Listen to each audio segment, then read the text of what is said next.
Al-Habib Abdullah bin Alwi Al-Haddad sahibur ratib, umur 3 tahun kena penyakit cacar, tetapi di umur 7 tahun hafal Quran.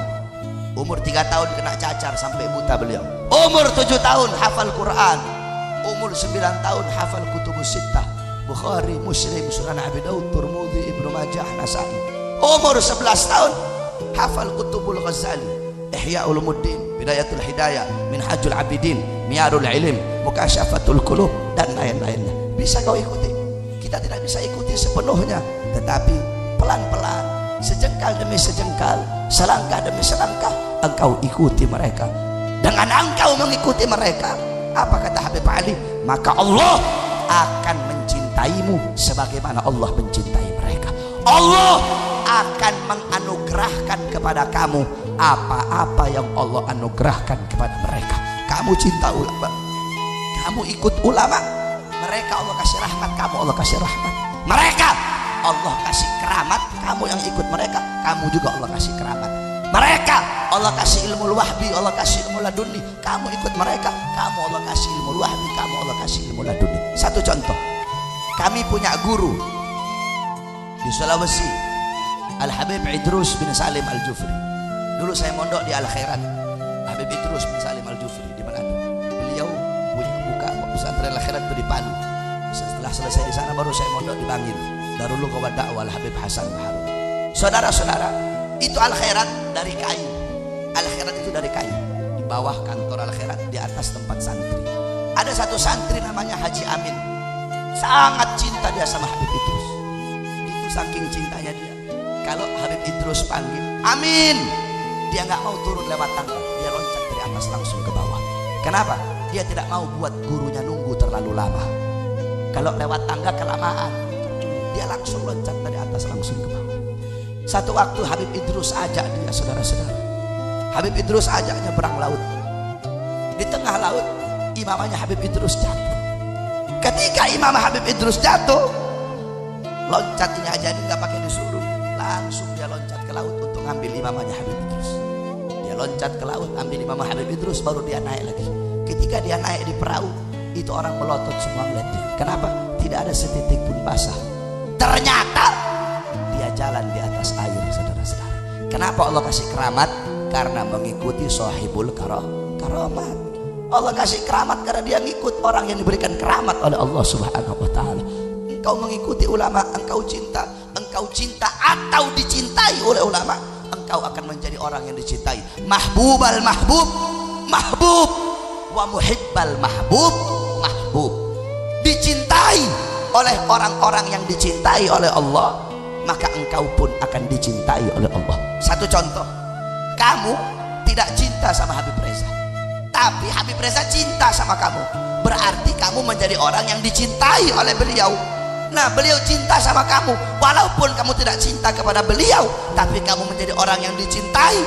Karena beliau orang yang dicintai oleh Allah, kamu pun akan dicintai oleh Allah Subhanahu wa taala. Atau sebaliknya, mahbubal mahbub, mahbub. Habib Reza gak cinta sama kamu, tapi kamu cinta sama beliau, kamu jadi pecinta. Walaupun kamu tidak dicintai, tapi kamu mencintai, kamu akan menjadi orang yang dicintai oleh Allah. Kenapa? Karena kamu mencintai orang-orang yang dicintai oleh Allah Subhanahu wa taala. Jadi jangan kau jauh dari ulama. Itu wasiat saya kepada anak-anak muda yang ada di sini. Jangan kau jauh dari ulama, jangan kau jauh dari orang-orang saleh. Ad-dunya mal'un, mal'un wa ma fiha illa dzikrullah wa ma wala wa aliman wa muta'alliman. Dunia ini mal'un, dunia ini terkutuk, dunia ini hina, dunia ini bejat, dunia ini biadab, dunia ini bangsat, wa ma fiha, dan hal-hal yang ada di dalamnya semuanya terkutuk, illa kecuali zikrullah, mengingat Allah, berzikir. Orang-orang yang taat, orang-orang yang patuh kepada Allah, orang-orang yang dalam hatinya mencintai Allah, dalam hatinya penuh rasa takut kepada Allah, tidak pernah merasa aman dari azab dan siksa Allah. Orang-orang yang sujud, yang bertekuk lutut di hadapan Allah, yang menghinakan diri di hadapan pencipta, menghinakan diri di hadapan yang maha mulia. Orang-orang yang lidahnya basah dengan Al-Quran, dengan tahlil, dengan tahmid, dengan tasbih, dengan takbir, dengan tamjid, dengan salawat. Wa aliman, orang-orang yang alim, para ulama, para ustadz, para guru-guru, para kiai, para habaib.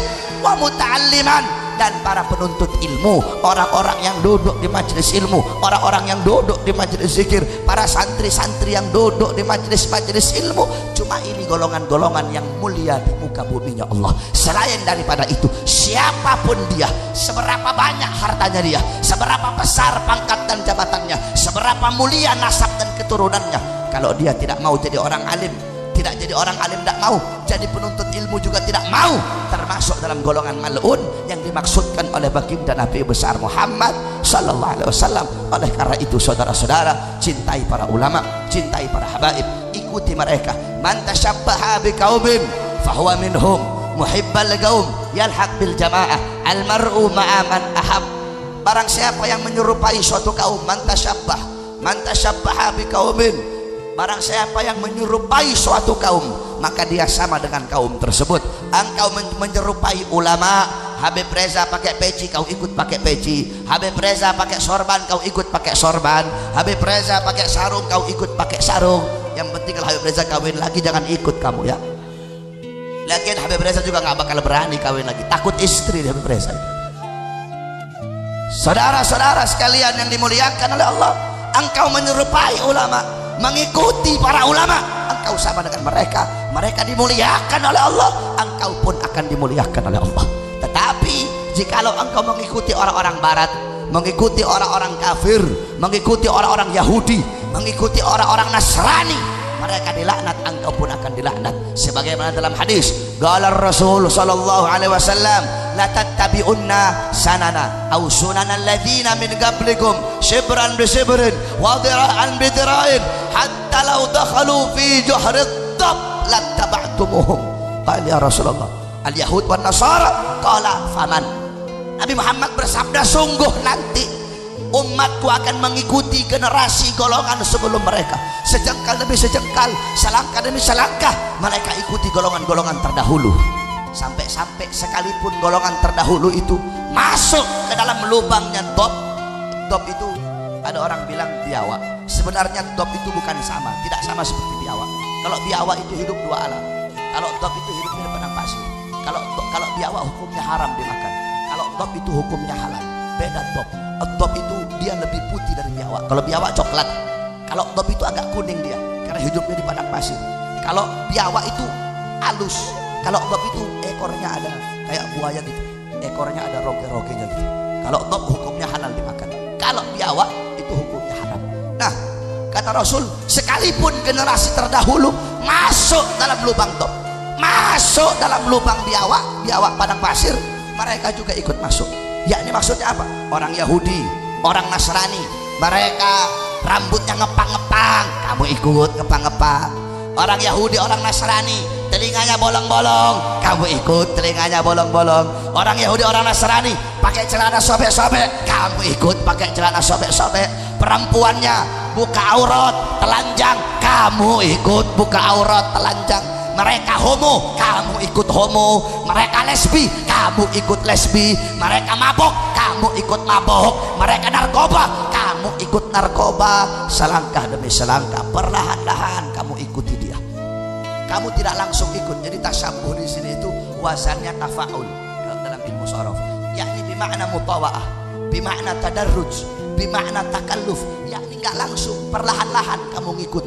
Nggak langsung kamu ikuti. Pertama kamu kenali dulu orangnya. Oh, saya ini mulai suka sama Messi, gocekannya bagus ini.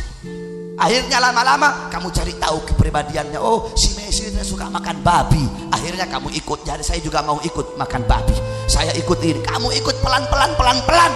Lama kelamaan kamu sudah mengikuti budaya mereka, adat mereka, kebiasaan, adat istiadatnya, cara berpakaian kamu seperti mereka, cara kepribadian kamu, cara makan, semua cara hidup kamu seperti mereka. Lama kelamaan kamu masuk ke dalam agama mereka.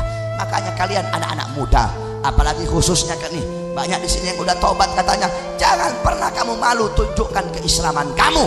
Khususnya kalian anak-anak muda, jangan malu dengan identitas Islam kamu, jangan malu dengan pakaian kamu, jangan malu dengan peci kamu, jangan malu dengan sarung kamu, jangan malu dengan sorban kamu. Kalau kamu pakai peci, pakai sorban, pakai baju koko, pakai sarung lewat, terus Terus ada yang bilang sok alim. Nah, biasanya kan banyak tuh. Kalau anak-anak muda pakai peci, anak muda pakai sarung, yang tua-tuanya ngomong sok alim kamu. Jangan kamu dengar, iblis itu saudara-saudara. Itu iblis yang ingin menjauhkan kalian anak-anak muda dari pakaian dan sunnah Nabi Muhammad SAW. Banyak ini anak muda bikin majelis, anak muda gandeng semua preman-preman digandeng sama dia agar insaf. Yang tua ngomong, halah siapa itu anak kemarin sore itu? Ini Ustaz, ini kencingnya belum lurus ini. Kamu tahu kalau ada orang tua kayak begitu sama kayak iblis. Kenapa?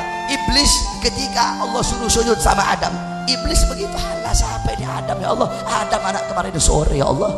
Adam siapa anak kemarin sore? Saya lebih dulu kau ciptakan ya Allah.